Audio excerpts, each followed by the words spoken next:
मसीह यीशु में मेरे अजीजों, मैं प्रभु यीशु मसीह के जिंदा मुबारक नाम में आप सबको सलाम अर्ज करता हूं और आज की इबादत में आपको वेलकम कहता हूं। मैं आप लोगों का मशकूर और ममनून हूं। आप मेरे लिए दुआ करते हैं, खुदा आपको बहुत सी बरकत से नवाजे। अजीजों, हम धन्यवाद करते हैं आज की इस अच्छी संगति के लिए। और आज जो हमारे सीखने के लिए है वो लूका रचित सुसमाचार 8 अध्याय 22 से 25 पद आप अपनी बाइबल में देखिएगा, मैं पढ़ रहा हूं। फिर एक दिन ऐसा हुआ कि वो और उसके शागिर्द किश्ती में सवार हुए और उसने उनसे कहा, आओ झील के पार चलें। बस वो रवाना हुए, मगर जब किश्ती चली जाती थी तो वो सो गया और झील पर बड़ी आंधी आई और किश्ती पानी से भरी जाती थी और वो खतरे में थे। उन्होंने पास आकर उसे जगाया और कहा कि साहिब साहिब, हम हलाक हुए जाते हैं।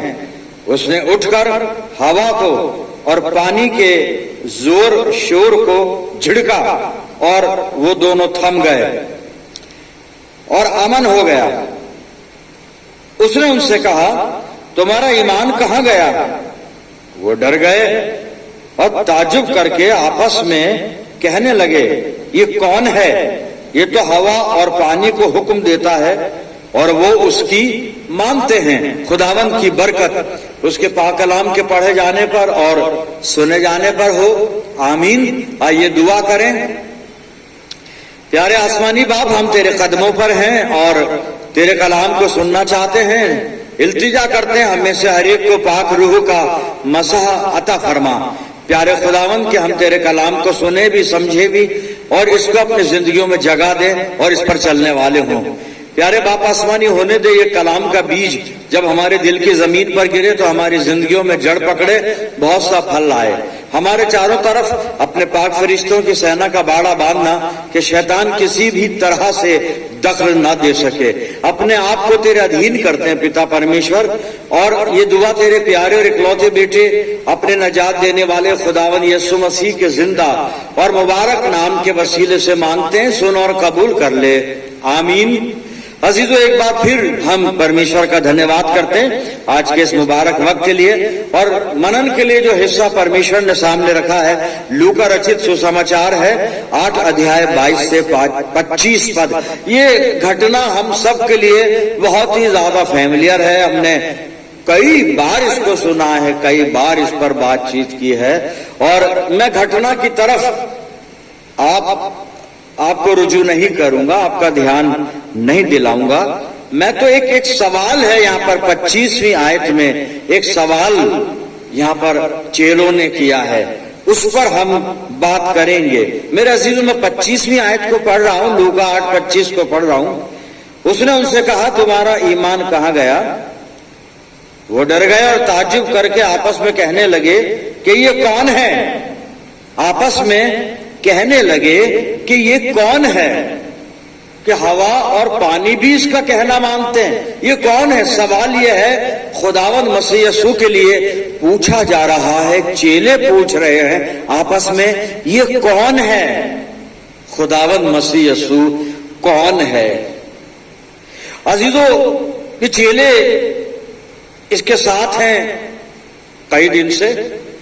लूका भी यहाँ मौजूद है। लूका ने इस इंजील को लिखा है और लूका ने अपनी इंजील में 1 बाब से लेकर 7 बाब तक कुछ मौजज़ों का भी जिक्र किया है। खुदावंद मसीह यीशु ने इनके सामने बदरूह को निकाला है।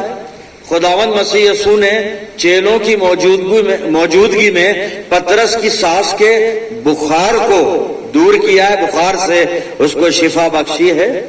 एक कोढ़ी के रोगी को चंगा किया है, एक लकवे के रोगी को चंगा किया है, एक सूखे हाथ वाला रोगी है उसको शिफा बख्शी है।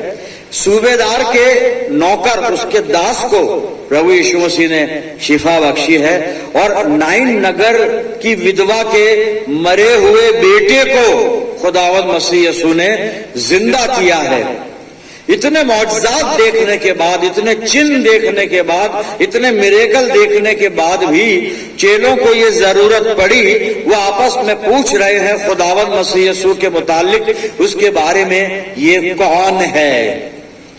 अज़ीज़ों, ये सवाल कई बार शायद हमारे दिल में भी आता हो, हमारे दिमाग में भी आता हो कि खुदावंद मसीह यीशु कौन है।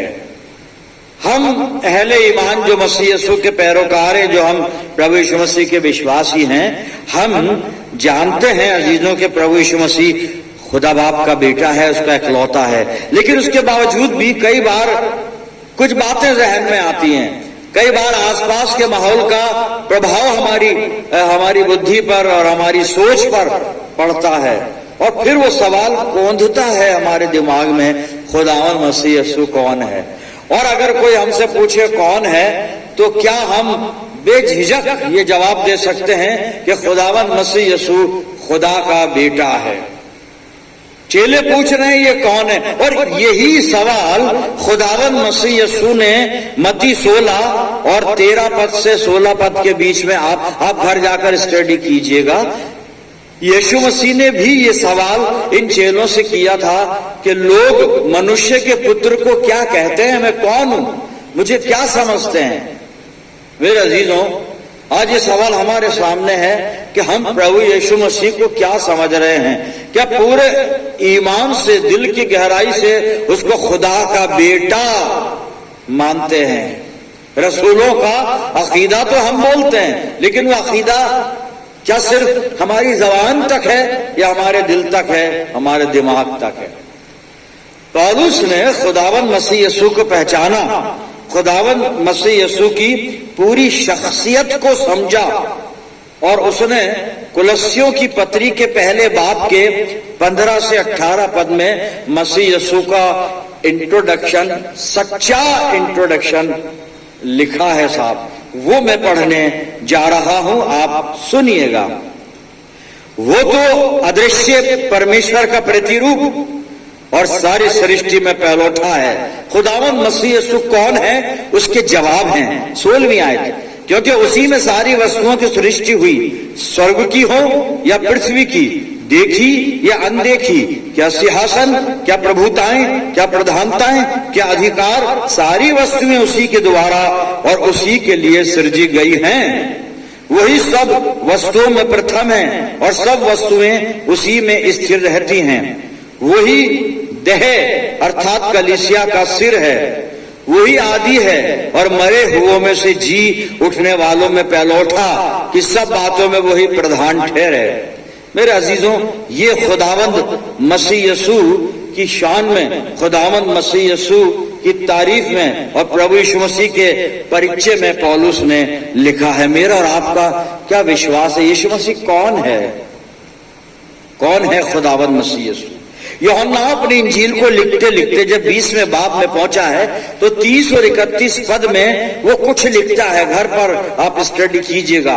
और यूहन्ना ये लिखता है कि खुदावंद मसीह यीशु ने बहुत से चिन्ह अपने चेलों के सामने दिखाए जो इस पुस्तक में नहीं है, परंतु ये चिन्ह जो इसमें लिखे हुए हैं, परंतु ये इसलिए लिखा गया कि तुम विश्वास करो कि यीशु मसीह ही परमेश्वर का पुत्र है और विश्वास करके हमेशा की जिंदगी पाओ। ये यूहन्ना की गवाही है कि तुम ईमान लाओ, तुम ईमान रखो, तुम्हारा ईमान हो कि मसीह यीशु खुदा का बेटा है, खुदा का बेटा खुदावंद मसीह यीशु। मेरे अजीजों, बहुत से लोग हैं, उनको बड़ी परेशानी होती है कि खुदा के बेटा कैसे हो सकता है। और मैंने कई बार इसको थोड़ा सा टच किया है। भाई अब वो जिस लिहाज से वो सोचते हैं ना, वो फिजिकली पॉइंट ऑफ व्यूज अपने दिमाग में रख के बाप और बेटे को सोचते हैं।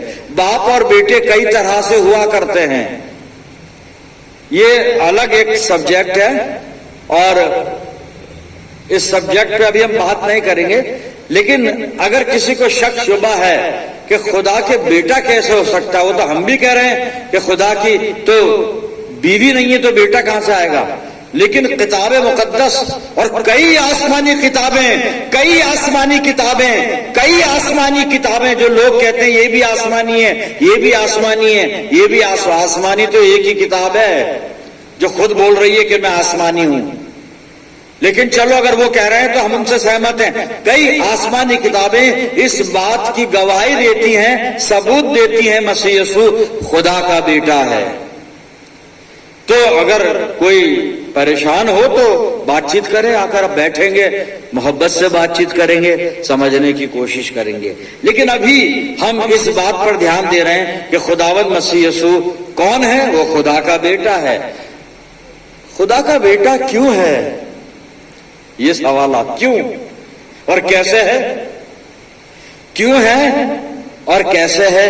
वो ऐसे है कि साहब इस बेटे ने अपने बाप के लिए कुछ किया है।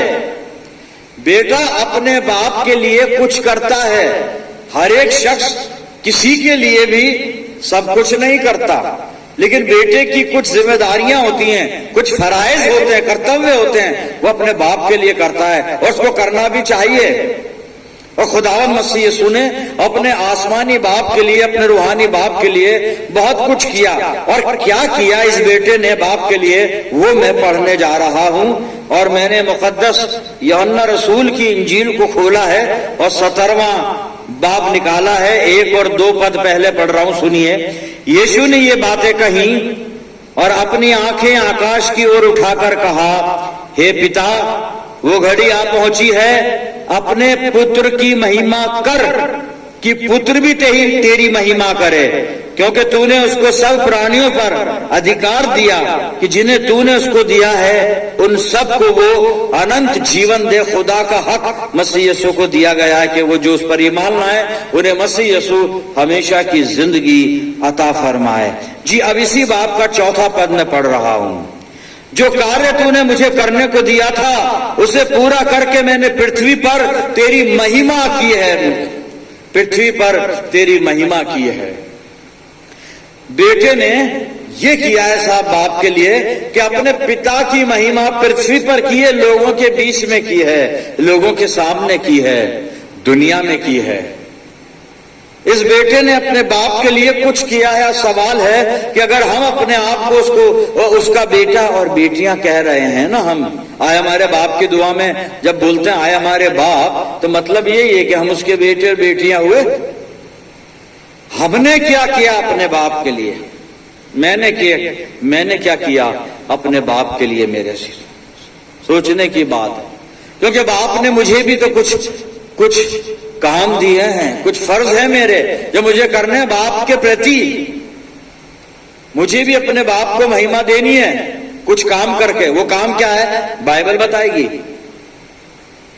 पर पहले ईमानदारी से सवाल करने के, मसीह यीशु खुदा का बेटा है।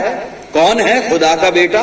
क्यों है? कैसे है? उसने अपने बाप के लिए कुछ किया है जो हमने बाइबल में से देखा अभी। और सबसे बड़ी बात ये उसने की, काम ये किया कि अपने पिता की महिमा की पृथ्वी पर। क्या मैं और आप अपने स्वर्गीय पिता की महिमा कर रहे हैं या केवल अपनी महिमा करवाते हैं लोगों से? अपने नाम अनाउंस करवाते हैं चर्च में, अपनी थैंक्स करवाते हैं पादरी साहब से को बोल करके हमारा थैंक्स कर देना। जो फलाने ने साहब 50,101 रुपया दिया चर्च के कामों के लिए, फलाने ने चर्च में मार्बल स्टोन लगवा दिए, फलाने ने चर्च में ये करवा दिया, और आज फला शख्स की तरफ से पूरी कलीसिया के लिए खाना किया गया। ये काम परमेश्वर की महिमा के नहीं है, ये अपनी महिमा के हैं। ये जो हम करते हैं और अपनी खुशी से करते हैं, अच्छी बात है और करने भी चाहिए।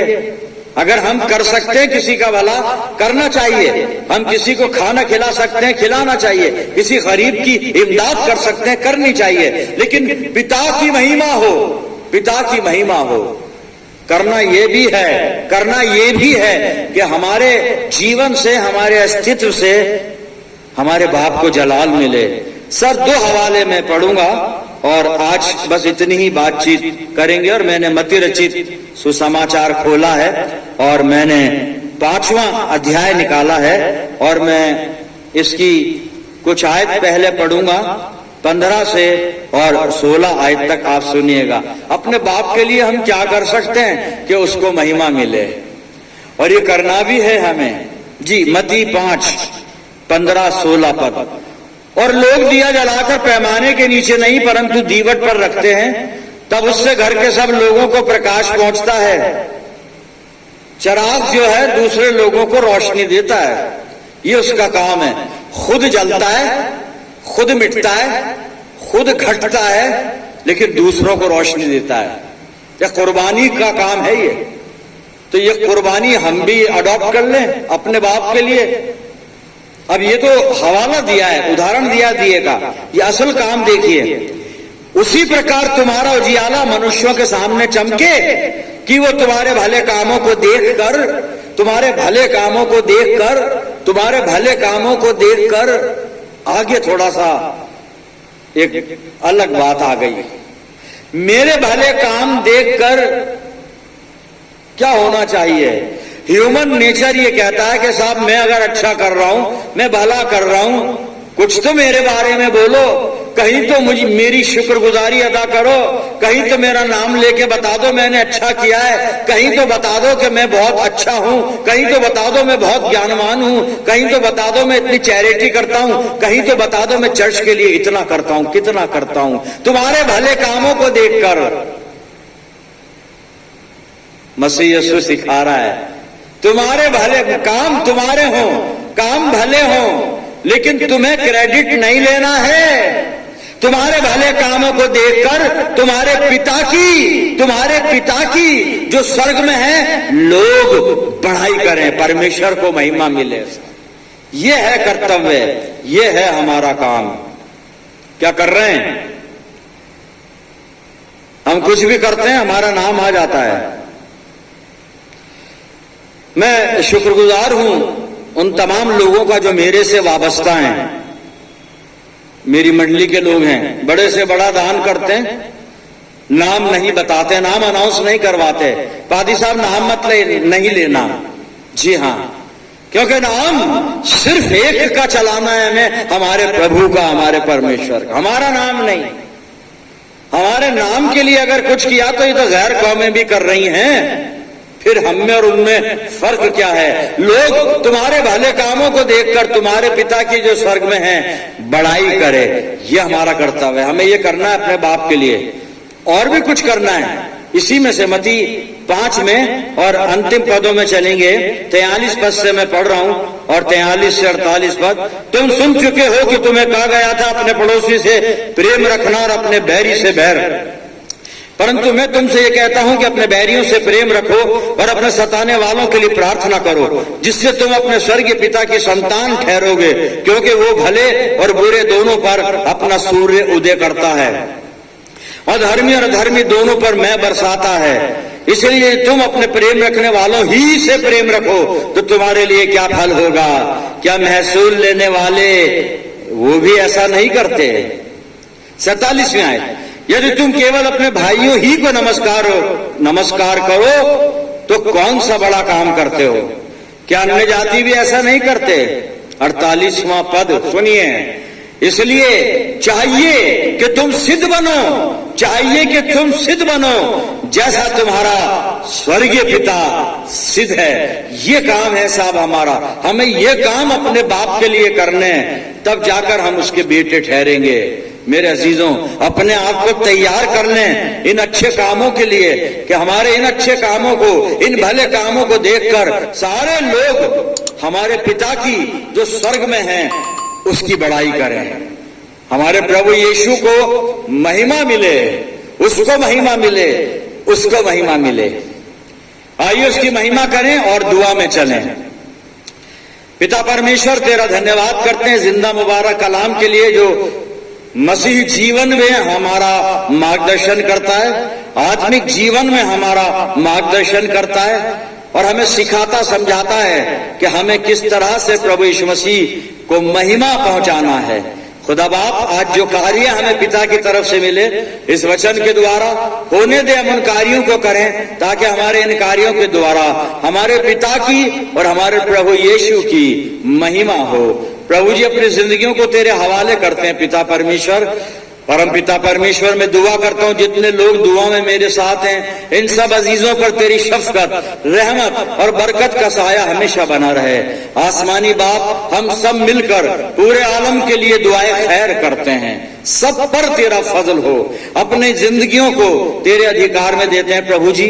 और ये प्रार्थना तेरे प्यारे पुत्र अपने उद्धार करता प्रभु यीशु मसीह के जिंदा और मुबारक नाम के वसीले से मांगते हैं, सुन और कबूल कर ले, आमीन।